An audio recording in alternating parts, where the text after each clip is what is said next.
Hello बच्चों, आज हम करेंगे कंपाउंड माइक्रोस्कोप। कंपाउंड माइक्रोस्कोप आप सबने बायो लैब में देखा होगा। तो वो कंपाउंड माइक्रोस्कोप होता है, उसके अंदर दो लेंसेज होते हैं। जो पहले वाला लेंस हमने लगाया है ये ऑब्जेक्टिव है। इसको ऑब्जेक्टिव क्यों बोला? क्योंकि ऑब्जेक्ट के पास है। यहाँ से ये दिस बड़े वाला लेंस, इसको आई पीस बोलते हैं। आई पीस जो है ये आईज के पास होता है, क्योंकि हम यहाँ से देखते हैं, तो इसको हम आई पीस बोलते हैं। ऑब्जेक्टिव लेंस छोटा है, आई पीस बड़ा है। ये छोटे लेंस की फोकल लेंथ छोटी, बड़े लेंस की फोकल लेंथ बड़ी। तो यहाँ आई पीस जो है उसकी फोकल लेंथ आई पीस लिख देते हैं। आई पीस की फोकल लेंथ बड़ी होगी और ऑब्जेक्टिव की फोकल लेंथ छोटी होगी। अब हम क्या करते हैं, इसका पहले तो हम डायग्राम देख लेते हैं कि कंपाउंड माइक्रोस्कोप वर्क कैसे करता है। अब पहले में हमने क्या किया, हमने पहले डायग्राम सीखते हैं इसका। हमने ये ऑब्जेक्टिव रखा और ये हमने आई पीस रखा बड़े वाला। ये इसकी प्रिंसिपल एक्सिस को एक्सियली रख दिया, मतलब सेम एक्सिस हमने रखे इसके को एक्सियली रख दिया। और ये ऑप्टिकल सेंटर है, ये फोकस है ऑब्जेक्टिव का, ये फोकस है ऑब्जेक्टिव का। अब ये है, अब ये इसकी बाद में बात करते हैं, पहले हम इसकी डायग्राम सीखते हैं। अब आप ये देखिए कि हमने इसे यहाँ पर कहीं पर 2F होगा, हमने इसे F0 और 2F0 के बीच में रखा, मतलब कि F और C के बीच में रखा। तो इसकी जो है इमेज जो है वो बड़ी बनेगी और बियॉन्ड C बनेगी। तो यहाँ पर कहीं पर इसकी क्या बन जाती है, बियॉन्ड C इमेज में। आप ध्यान से यहाँ ऑप्टिकल सेंटर में से निकालिएगा, ये आपकी बियॉन्ड C बन गई।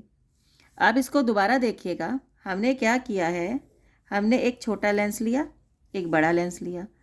छोटे लेंस को हमने ऑब्जेक्टिव बोला और बड़े लेंस को हमने आई पीस बोला। ये हमने F0 ले लिया, ये हमने F0 ले लिया, ये 2F0। हमने F और C के बीच में या F और 2F के बीच में क्या रखी है, ऑब्जेक्ट रखी है। पहली रे जो सीधी जाती है वो रिफ्रैक्ट होने के बाद किस में से निकलती है, फोकस में से। दूसरी रे जो है वो ऑप्टिकल सेंटर में से सीधी निकलती है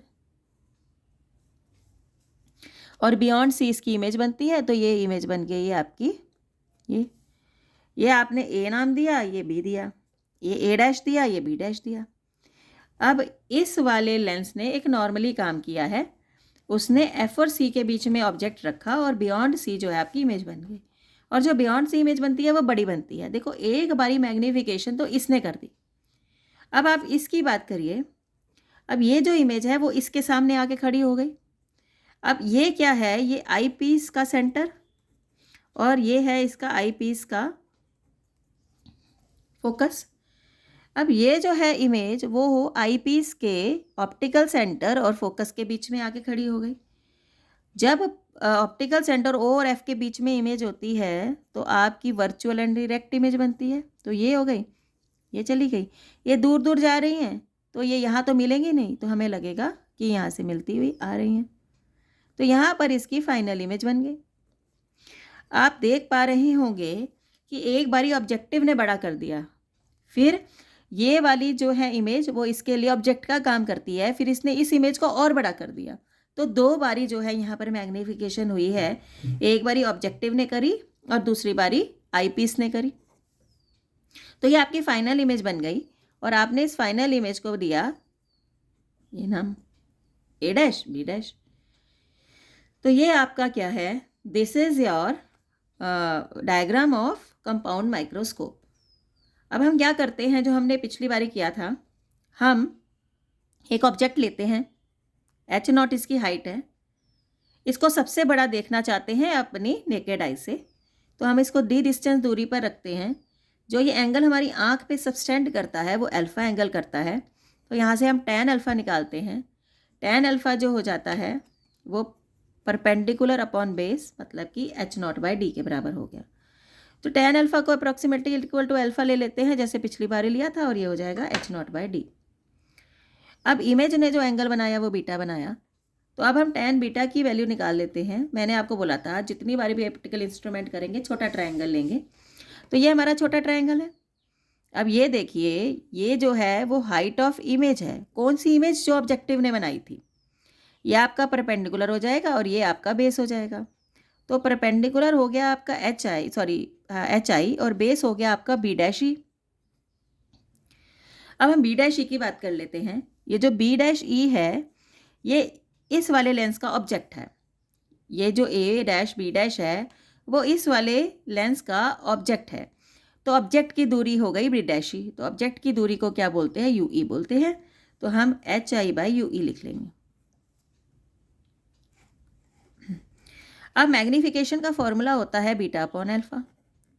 बीटा पता लग गया, ये अप्रॉक्सीमेटली बीटा के इक्वल है H I by U E, और अल्फा पता लग गया एच नॉट बाय डी।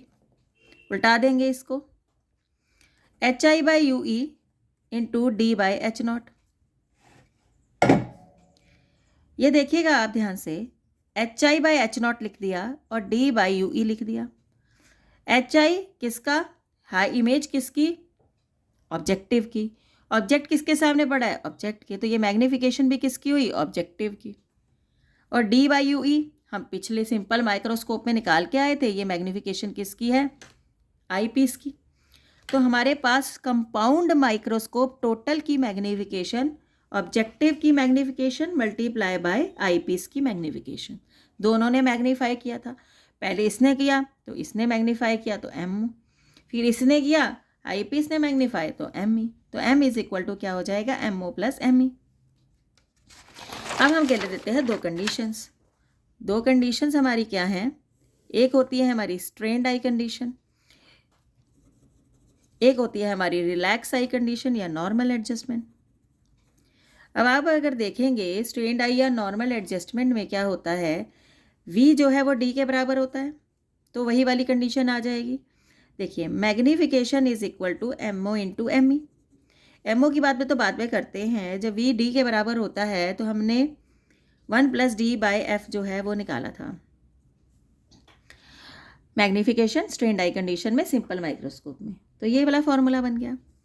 अब एम ओ का फॉर्मूला जो आप 10th क्लास में पढ़ते आए हैं, V not upon U not lens के लिए 1 plus D by F E, तो ये हो गया।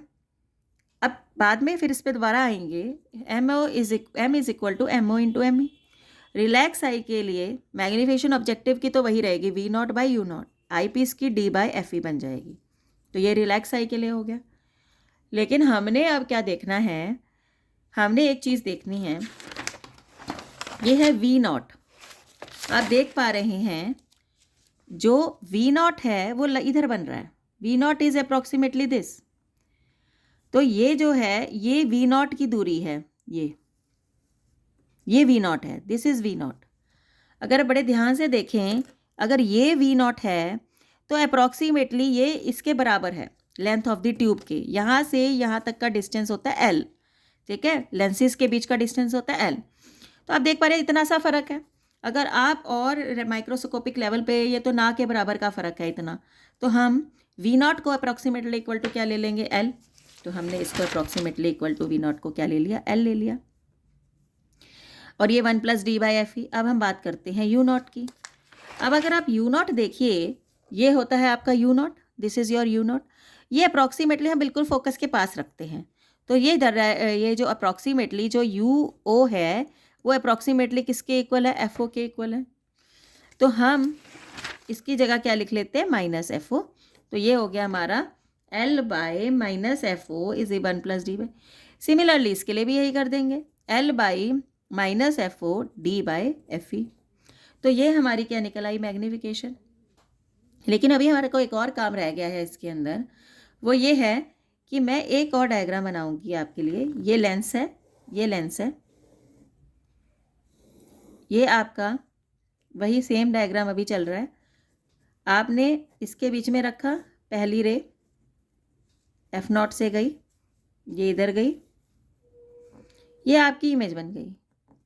मान लो ये जो आपकी इमेज बनी है ये आ गई आई पीस के फोकस पर ही, आई पीस के फोकस पर आ गई। जब आई पीस के फोकस पे आई तो जो फोकस पे होता है तो कहाँ पर बनती है इमेज, इन्फिनिटी पे बनती है। तो आपकी इमेज किस पे बन गई, इन्फिनिटी पे बन गई। तो ये आपका रिलैक्स आई वाला केस हो गया। क्या हुआ, बस फ़र्क क्या हुआ, हमने एडजस्टमेंट इस प्रकार से करी कि जो आपकी ये पहले लेंस ने इमेज बनाई वो दूसरे के फोकस पे बना दे। जब इसके फोकस पे आ गया ऑब्जेक्ट तो उसने फाइनल इमेज कहाँ बनाई, इन्फिनिटी पे बनाई। तो ये आपकी रिलैक्स आई या नॉर्मल एडजस्टमेंट होती है। तो ये आपका हो गया कंपाउंड माइक्रोस्कोप कंप्लीट।